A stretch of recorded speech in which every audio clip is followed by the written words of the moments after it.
We're going to have a look at another split squat variation. This one, the Bulgarian split squat, and it's done with the rear foot elevated. All you need is a couch.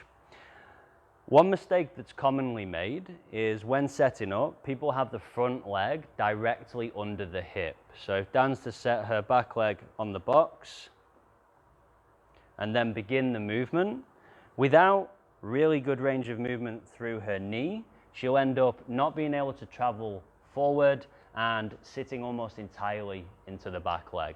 So coming back up, foot back down on the floor. We're going to start the movement with her front foot in front of her hip and then placing her back leg on the box. We want to try and prevent ourselves from looking where we're about to put our leg. That will cause her to rotate out of position and probably compensate through her lower back, and her knee won't be able to remain in track. So facing forward, creating tension through the abs, then placing the back leg on the box.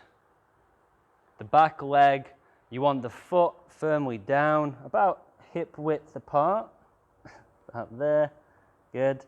And at this point, we want to create tension through the back adductor, which means that the back knee will be facing towards the ground. This will help position the back hip level with the front hip. I want to see a soft bend in this knee so that her hips begin in between her knees. Squeezing the back leg in, cool. And you can see how when she does that, if you relax that back leg, the pelvis turns out. All right, and then when she engages the adductor and the glute, that pelvis shifts forward. That's really important because it allows the front leg and the front hip to do what they need to do. From this position, we're going to look at the front leg. We want her to create a strong arch through the foot, so they're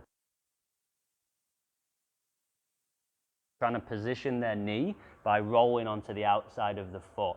That's not very stable, and the small muscles of the feet aren't going to stabilize this entire structure as well as the glute can do.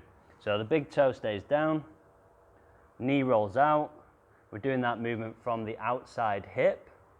And then in that position, with both knees tracking in line with the feet, she can begin to bend both knees at the same time and descend into the squat. That's probably deep enough there.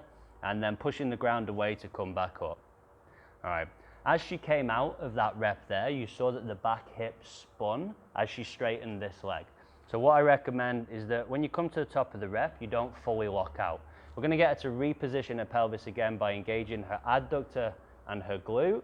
Now her belt buckle would be facing forward and her abs are on.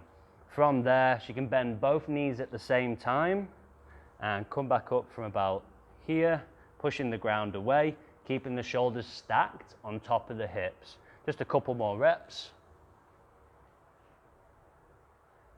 And one more time.